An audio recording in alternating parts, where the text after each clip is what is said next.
Okay, so let's go ahead and talk about what's your type. So in this PowerPoint, we're going to be introducing just the five basic chemical reactions that we're going to see. The quote that we have here, there are two kinds of people, those who do the work and those who take the credit. Try to be in the first group. There's less competition. So we're going to look at the types of reactions, and what we're trying to learn, our learning goals for this is: number one, students will understand the major types of chemical reactions by determining the types of unknown chemical reactions. Basically what we're saying here is that we want to be able to look at any chemical reaction, and you should be able to tell me what type of reaction it is. We are also going to students will understand the role of oxidation reduction reactions and precipitate reactions. So very specific types of reactions that we're going to see: the oxidation, reduction, precipitate, those types of reactions. We need to know what those are and just some definitions of those. So, how many different types of chemical reactions are there? Well, there's a minimum estimate of a possible chemical compounds of that is 10 to the 18th, so 1.0 times 10 to the 18th, a very large number. And so basically, since there's that many types of chemical compounds, this makes the number of possible reactions practically infinite. It's a very huge amount. We're going to talk about five major types of reactions. We have synthesis, decomposition, single replacement, double replacement, and then combustion. And the reason why we have types of reactions is because we like to categorize everything as best as possible to try to make the data, try to make everything just a little bit more manageable, because the types that we have, the number of possible reactions are practically infinite. So we try to box them in and put them in five types of reactions. So, how do you tell what type of chemical reaction you're working with? Um, it's all about the reactants in the products. Okay. Now we've learned so far. Remember, the reactants are going to be what you start with. The product is what you finish with. So we're going to look at how do the reactants change, and do they combine, separate, or switch partners? So these are the questions we're going to be asking ourselves to really figure out what type of reaction we have. Remember, we're focusing mainly on reactants and products. Okay, what we start with, what we finish with, and basically we're looking at how they change. So, how do I know that if a synthesis reaction has occurred? Okay, if both of the reactants from one single compound they form the product, you have a synthesis reaction. Okay, so if the reactants, so if what you start with, they form one single compound for the product, okay, then you have a synthesis reaction. Okay, so basically what we have, if you go from two things, two or more things, to one thing, you have a synthesis reaction. Other ways that we say synthesis, they also call this a combination reaction. They're combining. An example of this, we have our magnesium plus oxygen produces magnesium oxide.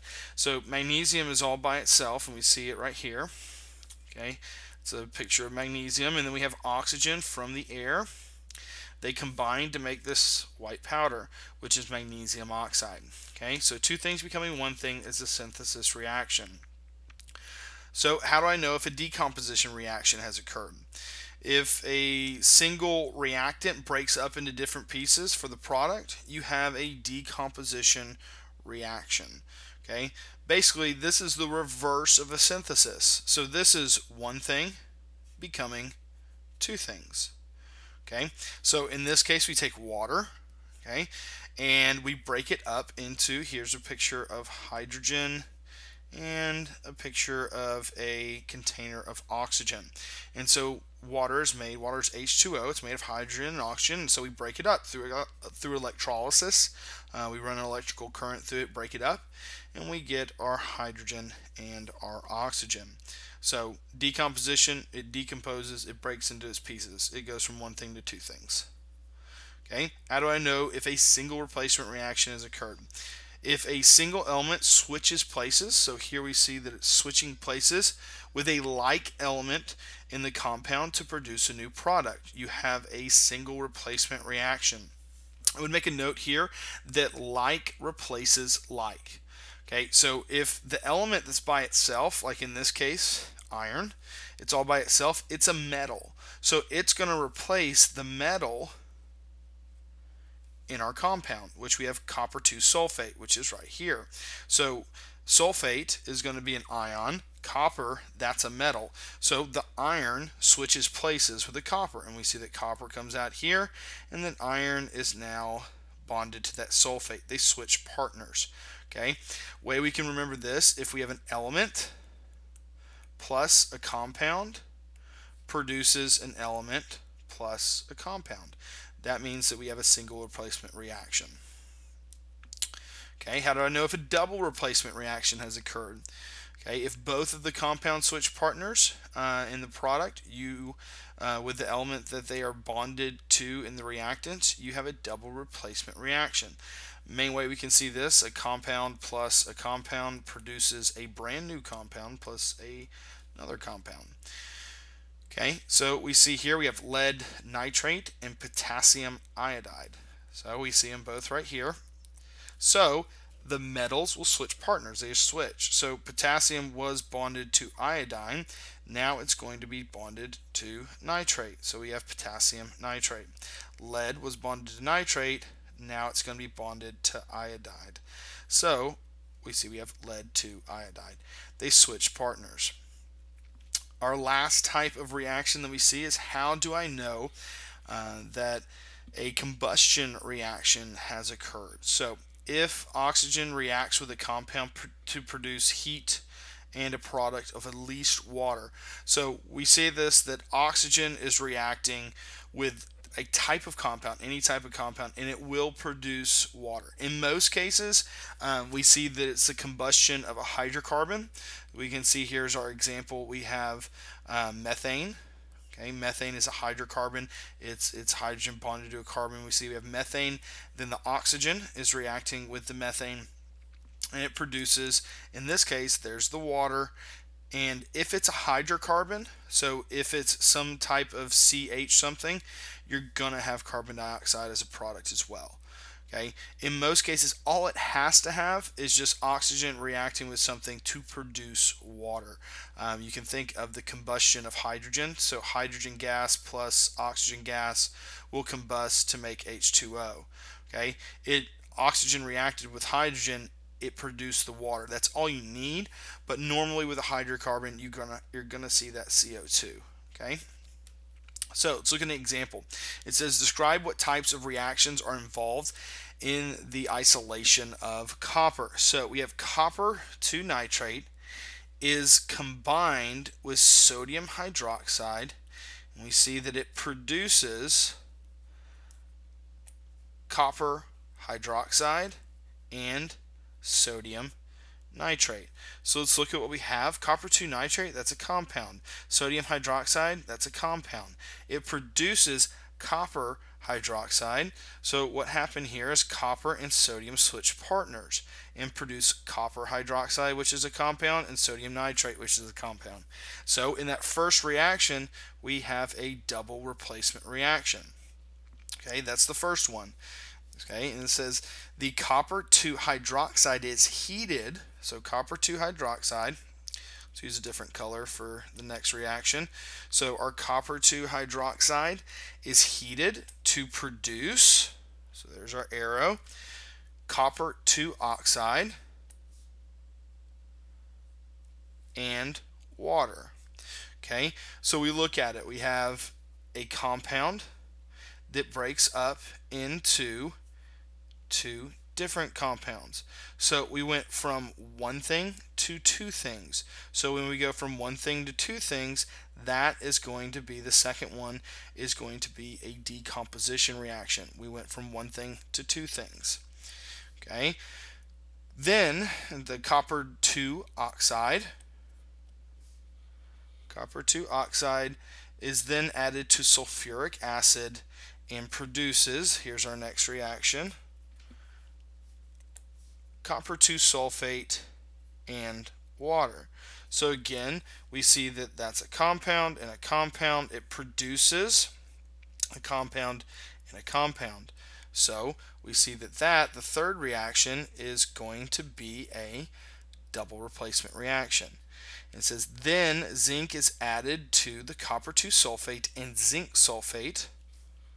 Okay. It says then zinc is added to the copper 2 sulfate. So zinc is added to copper 2 sulfate, and produces zinc sulfate and copper metal.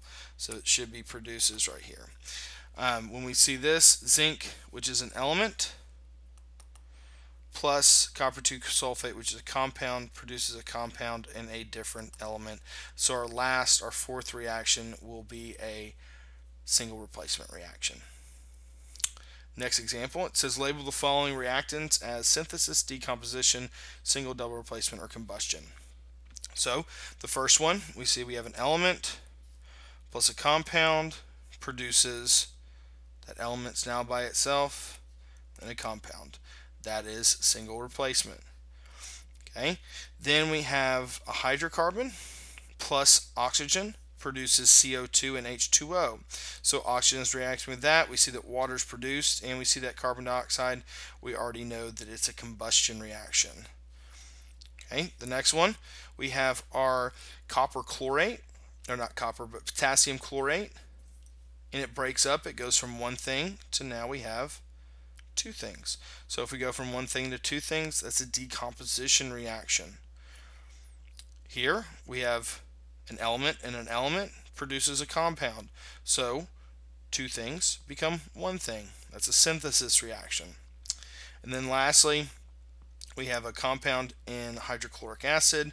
We have a compound in sodium hydroxide, produces sodium chloride and water. So we see that now sodium, and we might not be able to see this. Anytime you see water, especially in chemical reactions, you can think of it as H bonded to OH. So hydrogen bonded hydroxide.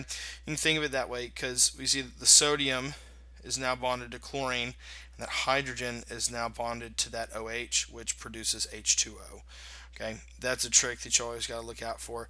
That hydrogen went with that hydroxide, and which produces H2O. So this would be a double replacement reaction.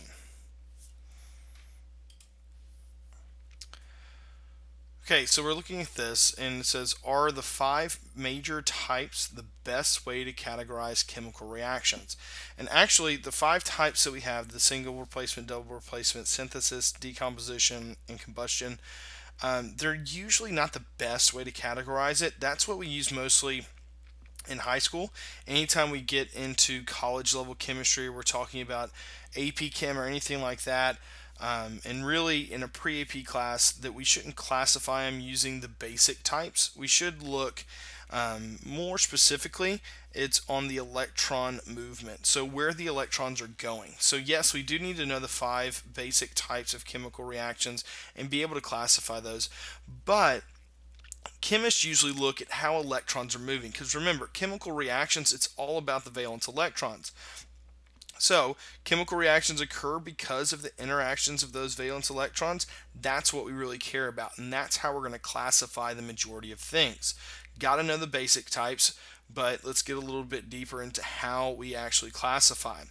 Now, what is the best way to categorize chemical reactions? Well, how all chemists organize chemical reactions is through oxidation reduction reaction, and we have neutralization reactions, and here we're also adding in, we'll talk about precipitation reactions, and that's really, again, it's another form of these. So oxidation reduction usually happen with single replacement reactions and double replacement reactions. Neutralization reactions are always a double replacement reaction. So we're going to look at those. The first one, how do you know if an oxidation reduction reaction has occurred? So in an oxidation reduction reaction, the oxidation number is changed in an oxidation reduction reaction. So that makes sense. So if we're looking at it, if our iron, anything that's by itself, any element that's by itself, its oxidation number is always going to be 0. So if we have our iron and it changes its oxidative state, now it's +3. Okay, that is going to be an oxidation reduction reaction. All single replacement reactions are oxidation reduction reactions. So we always have an element sitting by itself plus a compound, and since that element switches places, that means that its oxidation number will go from 0 to being bonded to something in that compound, which changes its oxidation number. So anytime there's a change going up and down or in the oxidation number, we're going to have an oxidation reduction reaction. So how do you know if a precipitate reaction has occurred? So the three types we're focusing on: precipitate, oxidation reduction, and then neutralization. Okay, how do I know if a precipitate reaction occurs? If a solid appears in solution, you have a precipitate reaction. Okay, so when we look at this, we see that as these two liquids are being poured together, we see that there is a color change, and we see kind of something floating in there. That thing floating in there is that there's a solid. Okay, if we mix two liquids together and nothing appears, then you don't have a precipitation reaction. Okay, nothing's actually happening. They're just the chemicals, the elements are floating in there by themselves. They're not actually having a reaction. They're just what we call disassociated. Or with acids, we say that it's ionized. So this is what we're looking for. Is there a solid appears? How do we determine if a precipitation reaction has occurred? Well, we use the solubility rules, and we're going to talk a lot about this when we talk about predicting it. We like to use our solubility rules when we don't know what the product is, and we're going to predict if there will be a precipitate. If we're just doing a qualitative type lab and we're just looking, does this produce a precipitate reaction? We're looking for that solid. We're looking to see if a solid actually appears. Okay. And lastly, how do you know if a neutralization reaction has occurred? Okay. If the reactants are composed of an acid or a base, then you have a neutralization reaction. So what happens if you have an acid and a base, and you put an acid and base together, what happens? They neutralize. So acids have a very low pH, bases have a very high pH. So if I'm putting something very low in with something very high, what happens is they get right around a pH of 7, which is neutral. That's what water is. Okay, so the question is now, if the reactants are an acid and base, we have a neutralization reaction. What's an acid? For now, acids are anything that have extra free floating hydronium ions in the aqueous solution. What this means is that acids usually begin with H. So HCl, hydrochloric acid, H2SO4, that's sulfuric acid. Anything that usually begins with an H, it has the ability to ionize, and basically what happens is when it's floating in a liquid, it has an extra hydrogen floating around. And what happens is it produces a hydronium ion, which is H3O, with a positive charge. That extra hydrogen floating around kind of hooks up with a water molecule, and it produces that hydronium ion. So basically, anything free floating hydronium ions, or you can just think if it starts with an H, it's an acid. So what is a base? For now, there are anything that have extra free floating hydroxide ions in the aqueous solution. So we see that here's the hydronium for the acid.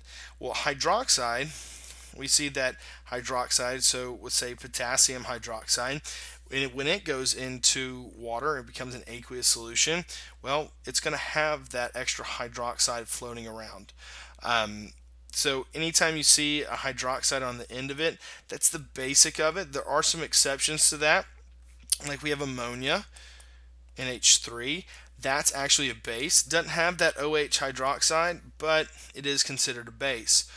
For anything that we're going to use right now, just look for that hydroxide. Okay, so let's look at an example. It says a basic liquid battery can be made using the reaction below. Identify what type of reaction this is. So when we're looking at it, if we look at the 5 basic types first, we have an element and then an element. Okay, and we look at what's happened. We go from an element plus a compound produces a compound plus a different element. So when we're looking at this, it's a single replacement reaction. those are the 5 basic types. It's single replacement.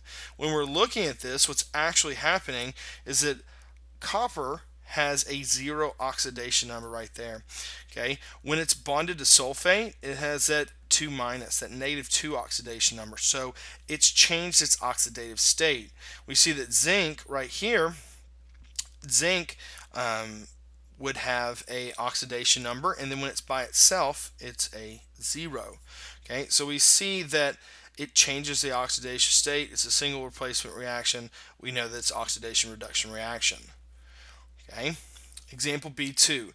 The titration is one of the most useful tools a chemist can use or can have. What type of reaction is a chemist investigating if drops of the titrant are added until a solid appears? So we're looking for a solid to appear. Anytime a solid appears, we see that we have a precipitation reaction. That a solid is coming out, a solid is precipitating out.